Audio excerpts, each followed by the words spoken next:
As LLMs, as IAs, estão deixando a gente claramente muito mais burro, e é isso que esse paper do MIT aqui definitivamente não mostra, mas é isso que foi reportado pela maioria das pessoas, né? Absolutamente ninguém leu isso daqui, e quem leu ou não consegue interpretar texto, ou não dá a mínima pra integridade jornalística, né? Porque o MIT literalmente, aqui no FAQ do paper, diz que, abre aspas, é seguro dizer que LLMs estão, em essência, nos tornando mais burros? Não. Por favor, não utilize palavras como estúpido, idiota e brain rot.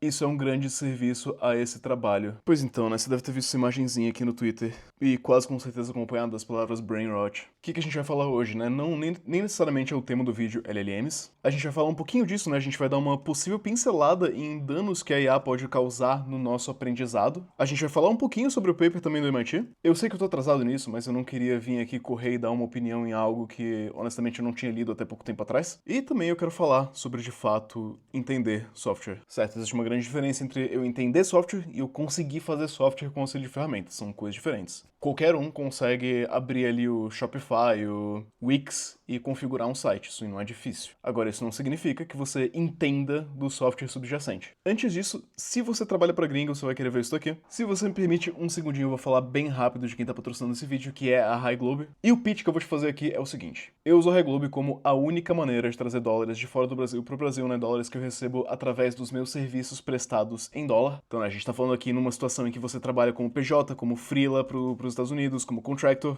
O que vai acontecer é que o seu contratante vai te depositar em dólares lá nos Estados Unidos, uma conta bancária lá. Vamos por aqui $3.500. Ao passar esse valor pro Brasil e transformar isso daqui em reais para você poder receber ali na sua PJ, das plataformas que eu testei, tá? Eu já testei 3 plataformas no total. A High Globe é aqui, na minha opinião, totalmente subjetivo, tem a melhor usabilidade. A High Globe tem uma taxa, parece brincadeira, tá? Mas a taxa deles é 0,3% nessa transação. E, cara, deixa eu te mostrar aqui na minha conta da High Globe, né?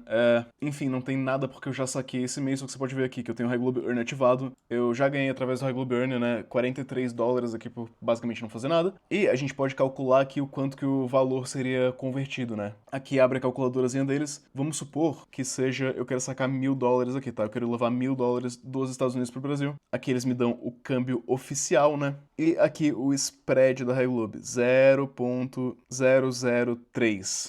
Ah, perdão, né? O câmbio oficial tá aqui. Esse aqui é o custo efetivo total. Seria o câmbio com a High Globe. Se eu tiver aqui o valor de $1.000 e, né, a cotação tiver em 5,45, eu recebo 5.435. Então, cara, se você recebe em dólares, você devia estar usando a High Globe. Eu te desafio a encontrar uma taxa menor do que essa, você não vai encontrar. Eu te desafio a encontrar uma usabilidade melhor que a da High Globe, eu não encontrei também. E a High Globe só funciona, só faz sentido. Novamente, não tem nada que me obrigue a usar eles pessoalmente, mas é a plataforma que eu pessoalmente uso para receber dólares de fora do Brasil. Clica no link na descrição e vem aqui pra High Globe. Usa o cupom Augusto20 que você vai ganhar desconto ainda em cima dessa taxa, né? Vai ficar menor ainda, tá? Você vai ganhar 20% de desconto em cima disso. Cara, parece de graça, tá? É muito baixo isso daqui. Enfim, clica no link, cria sua conta e vem pra High Globe. Agora, esse paper aqui, que é o paper que a gente tava falando antes do MIT, ele não tem um valor científico muito grande. Ele não é peer-reviewed, né? Ou seja, ele não passou por revisão em pares. E o que esse paper aqui mostra, se você ler aqui, é o que foi feito de fato, cara, mostra exatamente o que você esperaria, tá? Eu não sei o que você tá esperando, não sei que grande revelação você imagina que o MIT mostrou pra gente. O MIT mostrou basicamente o seguinte, né? Ele separou em 3 grupos. O grupo cérebro, que vai usar apenas o cérebro para escrever uma redação. O grupo Google, que vai usar o cérebro mais o Google, né? Mais buscas ali para escrever uma redação. E o Google ChatGPT. E o que o MIT demonstrou pra gente, segundo esse paper que não é revisado por pares, que não tem muito valor científico ainda, é que esse grupo aqui, que utilizou o ChatGPT para escrever uma redação, certo? Os 3 grupos usam partes diferentes do cérebro ali, né? O paper vai estar no link na descrição, você pode ler na íntegra se você quiser. Esse aqui de todos vai ser o que vai aprender menos, certo? O grupo que escreveu a redação com o ChatGPT vai aprender menos. Uau, grande choque, né? Quem diria que se eu não escrever uma redação sobre um tópico, eu não vou aprender sobre aquele tópico. E esse vai ser o grupo que também menos vai lembrar daquela redação que foi escrita. Novamente, né? Se eu não escrevi uma redação, quem escreveu foi o ChatGPT, eu não imagino por que eu esperaria que eu aprenderia algo, eu não imaginaria por que eu lembraria de algo. Certo, isso daqui é o óbvio do óbvio. A questão é que a metodologia é de analisar o quanto você aprende quando você utiliza o ChatGPT para escrever uma redação por você. É óbvio que você não vai aprender nada. Trazendo isso daqui para a computação, né, trazendo esse resultado aqui, novamente não científico, certo? A gente está extrapolando em cima disso, mas eu imagino que claramente você consegue compreender como se eu pedir pro ChatGPT escrever uma redação sobre a história do Brasil, eu não vou aprender nada sobre a história do Brasil, né? Quem vai aprender é o ChatGPT. Trazendo isso aqui pra computação, não deveria ser surpresa nenhuma que, se tudo que você faz é pedir pro ChatGPT ou pro Cursor ou pra qualquer IA resolver o seu problema, bom, você vai aprender menos, você vai se lembrar menos. Isso é muito óbvio, certo? Quando você tava aprendendo a multiplicar, quando você tava lá na escola e o professor tava te ensinando como é que se faz, sei lá, 3 vezes 12, você não usou a calculadora pra fazer vezes 12. Você fez 3 vezes 12 manualmente aqui, né? Fez ali a multiplicação. Você provavelmente decorou a tabuadinha, né? Pô, decorei a tabuadinha aqui, ó. 3 vezes 2 tá decorado. Eu sei que isso daqui é 6. 3 vezes 1 tá decorado também. Eu sei que isso daqui é 3. 36 é o resultado. Você fez isso aqui manualmente umas 100, 200, 300 vezes. E agora, na vida adulta, você não faz mais isso. Você usa a calculadora, né? Você digita ali no Google 3 vezes 12 e obtém a resposta. Muito bom. Uma vez que o conceito tá aprendido, que tá perfeitamente compreendido, a gente não precisa mais exercitar aquele mesmo músculo de executar aquela mesma tarefa trivial que a gente já fez 1 milhão de vezes. Então, né, a gente tem aqui uma conclusão lógica, que é que se você tá aprendendo, seu objetivo é aprender, você não vai aprender nada com IA, você não vai se lembrar de nada que você, entre aspas, aprendeu com IA. Agora, se você tá executando uma tarefa que você fez,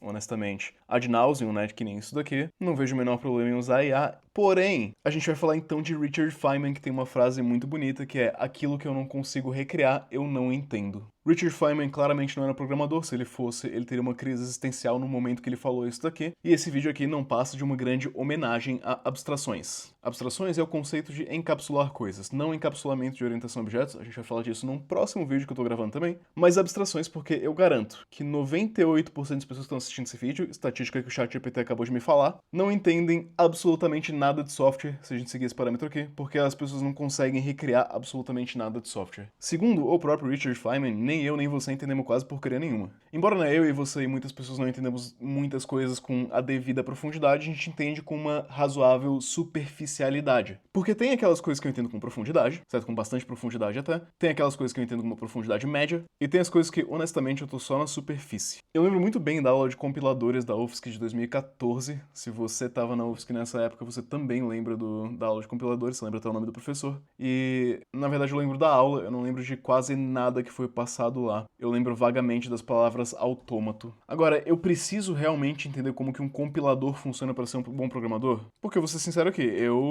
se você me der hoje a tarefa de recriar um compilador, assim como eu fiz lá na faculdade, eu provavelmente não vou conseguir. O que eu vou conseguir fazer é, dado o suficiente tempo, uma gambiarra absoluta feita na linguagem que eu escolher, que vai fazer ali um processo de compilação. Mas não vai ficar bom. E não quer dizer que eu entenda como o compilador da linguagem que eu uso funciona. Eu sei, assim, em algum momento da minha vida eu soube o que é um analisador léxico, eu soube da análise semântica, hoje em dia eu não sei mais. E sinceramente, vamos combinar que eu realmente preciso entender como que um compilador funciona para eu executar meu trabalho bem? Se eu precisar, eu já te digo aqui que eu não executo meu trabalho bem, porque eu não entendo isso daqui. Agora, eu acho que existe um espectro aqui, tá? Eu acho que vai existir um certo espectro que precisa ser conversado sobre, e esse espectro vai aqui, digamos assim, de bare metal, certo?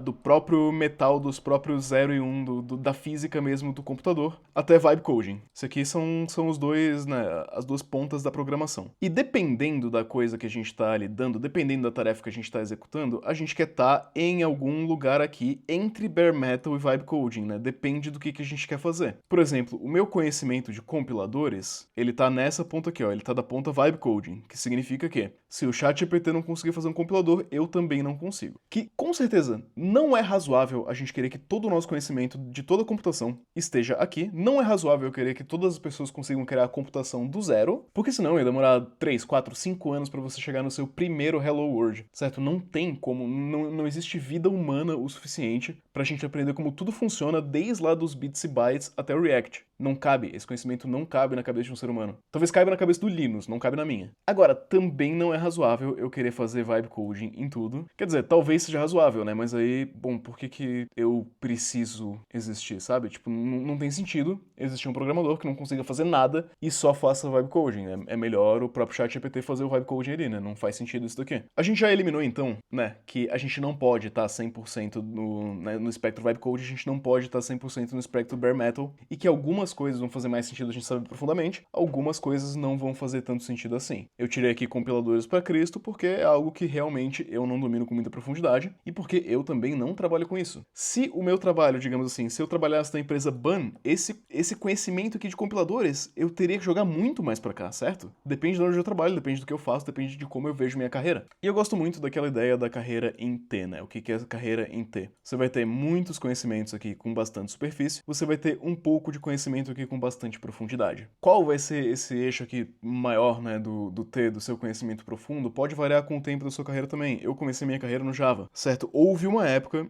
em que o conhecimento mais profundo que eu tinha, é até engraçado falar isso, tá? Mas houve uma época que a única coisa que eu sabia era Java, tá?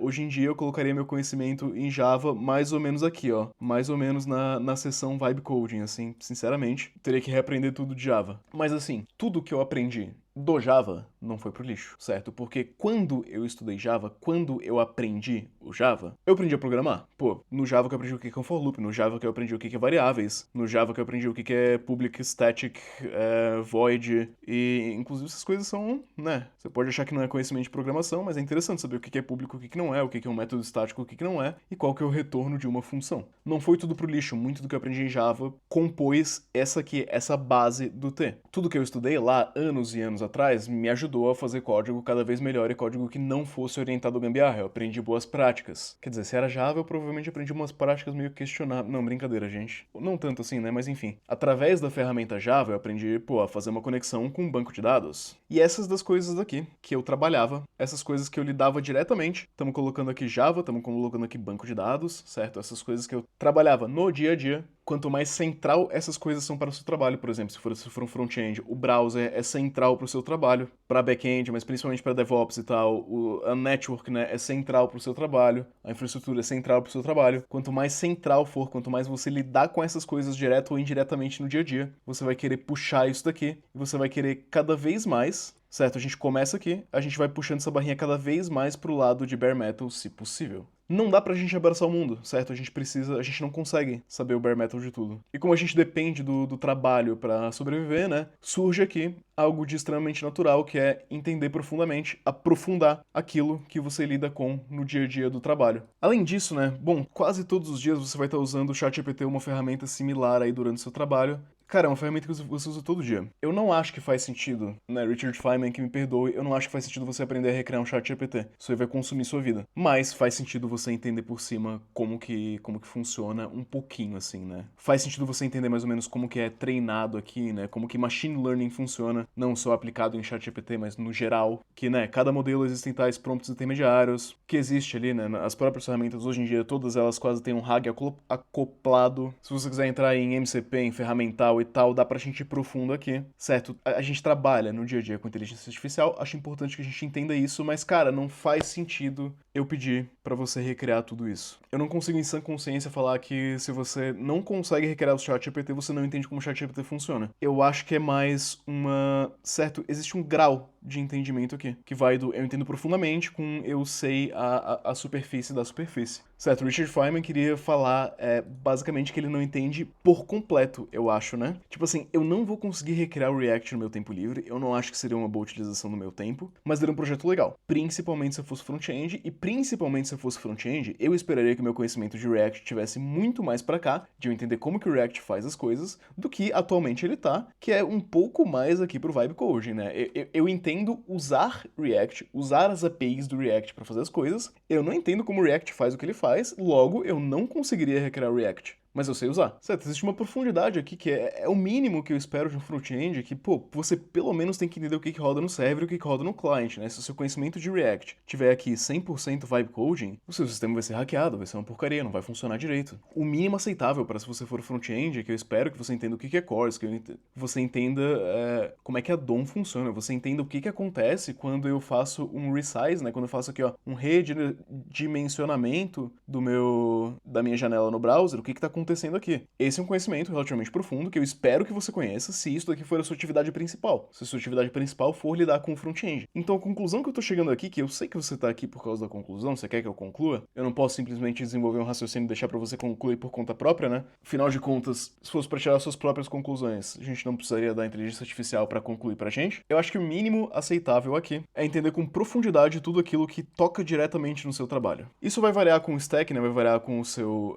perfil na empresa, vai variar com quais tarefas caem pra você. Mas, enfim, pra mim, né? Eu posso dar exemplo aqui. O que toca diretamente no meu trabalho? Cara, todo dia eu tô fazendo coisas no banco de dados, né? Eu tô buscando informações ou colocando informações no banco de dados, eu tô fazendo o CRUD, então eu espero de mim mesmo que eu entenda bem como é que um banco de dados funciona, como que eu faço para um banco de dados performar bem. É o mínimo que eu espero. Todo dia eu tô desenvolvendo APIs, certo? Eu tenho APIs. Atualmente a gente trabalha só com REST, a gente não tá fazendo GraphQL, mas o mínimo que eu espero, né, é que eu entenda como é que o REST funciona, que eu entenda como é que HTTP funciona, HTTPS funciona, certo? O que tá acontecendo aqui, o que tá rodando no client, o que tá rodando no servidor. É o mínimo do mínimo. Todo dia a gente tá fazendo processamento de dados, né? Eu espero que eu saiba o que é concorrência, o que é paralelismo. Enfim, essas coisas tocam diretamente no meu trabalho, isso tudo aqui eu quero entender com profundidade, pelo amor de Deus. Agora, CSS, por exemplo, eu não trabalho como front-end, eu executo tarefas de front-end volta e meia, eu não cobro de mim conseguir recriar CSS. Eu cobro de mim entender como é que funciona, certo? Entender o mínimo ali pra usar as coisas, mas eu não cobro de mim conseguir recriar. Não, pra mim, o conhecimento de CSS, como alguém que é back-end, tá tipo aqui assim, vamos colocar? Saca? Eu preciso entender ali uma coisinha ou outra, mas não, sinceramente, tá mais pra vibe coding do que pra bare metal, que é diferente do meu conhecimento de Postgres, que é o banco de dados que eu uso há anos, certo? Postgres eu não posso esperar de mim um conhecimento vibe coding. Eu tenho que ter um conhecimento mais profundo aqui mesmo. Então falamos, né, sobre o que eu espero, o grau de profundidade que eu espero. Pra mim, o adequado é aquilo que toca diretamente no seu trabalho, certo? Você não vai pegar coisas aleatórias pra entender muito profundamente. Pô, você trabalha com back-end, eu quero entender como é que, sei lá, pixels são colocados na tela do meu computador. Profissionalmente, não vai ser uma boa utilização do seu tempo. Intelectualmente, talvez seja um desafio muito interessante que vale a pena, eu sempre acho que vale a pena seguir seus interesses, né? E pra terminar aqui, né, como que IA entra nessa parada, né? A gente viu lá o paper do MIT dizendo que a gente definitivamente não tá ficando mais burro. Eu não posso falar isso, o MIT me proíbe. Mas como que a gente vai usar IA então, né? Se a gente não pode usar IA pra gerar código. Cara, eu acho que IA eu tenho que fazer um vídeo mais atualizado de como a IA tá integrado nos meus fluxos de trabalho, né? Como que eu tô utilizando IA aqui. Tem muita coisa legal pra fazer com IA. Eu tô bem mais positivo do que eu achei que eu fosse estar com relação a IA, tá? Eu acho que é uma ferramenta excepcional pra muitas coisas e não vai me substituir, eu acho. Talvez substitua, né? Não sei, vamos ver. Mas enfim, utilizações fantásticas de IA. Usa a IA como tutor, usa a IA para conversar. E lembra, tá? A IA nunca confia nela, sempre pesquisa depois também. A IA é bom para te mostrar aquilo que você não conhece. Para isso ela é fantástica. Tipo assim, eu quero saber quais são boas formas de se fazer CRUD no back-end, tá? Me diz aí 3 boas formas de fazer um CRUD no back-end. Aí ela vai te dizer as 3 boas formas e ela te mostrou que existe. Aí você vai estudar por uma fonte de verdade, porque a IA ainda erra muito se você não souber perguntar. E se você tá usando ela para estudar, quer dizer que você não sabe perguntar. Entendeu? Entendeu o problema? Tipo, você não sabe aquilo que você não sabe. A IA é legal para um brainstorm de requisitos, a IA é legal para responder algumas dúvidas. Imagina o seguinte, né? Imagina que você está usando a IA como um mentor meio burrinho, assim, da sua faculdade, tá? Não é o mentor mais inteligente, você está usando a IA como seu mentor. Você pede pro seu mentor na faculdade escrever um código para você. Então você fala, mentor, escreve aí um código para mim. O seu mentor escreve o código, você não lê o código, você coloca na sua aplicação. O que você aprendeu? Nada, absolutamente nada. Agora, inverte as posições, né? Imagina que você é um sênior com 20 anos de experiência escrevendo o mesmo código que você já escreveu 45 vezes. E você tem um estagiário. De repente você pede pro seu estagiário escrever o código. Você guia, direciona esse estagiário para fazer o código da maneira correta. Seu estagiário faz ali o código da maneira correta. Você corrige os erros do estagiário, né? Corrige ali os erros no pull request. E aprova ou não aprova, né? Depois dá uma limpadinha no final. Essa é a diferença entre usar a IA para escrever um código e usar a IA para escrever um código. Se você usar a IA para escrever um código como se fosse a IA é o seu mentor e está escrevendo o código, essa daqui é uma utilização ruim da IA. Você não vai aprender nada. Se você está utilizando a IA como eu sou um desenvolvedor sênior que já fez isso 50 vezes, na 51ª vez eu estou usando a IA como meu estagiário para escrever um código que eu já fiz, que eu já sei fazer, eu já sei exatamente o que eu quero, eu vou saber corrigir quando ela me cuspir um código, deixou de ser uma utilização que é uma muleta para cobrir um buraco meu, para ser uma utilização que vai ser algo que vai me poupar tempo e aumentar a minha produtividade. a IA definitivamente não tá te deixando mais burro, a IA definitivamente não tá impedindo o seu progresso na área, a não ser que você de fato não esteja estudando nada, que você esteja usando a IA para resolver todos os seus problemas. E aí, mesmo quando ela resolve seus problemas, você não estuda as soluções dela, você não entende as soluções dela, você não vai com profundidade nas soluções dela. Aí, sim, ela tá te deixando um profissional pior.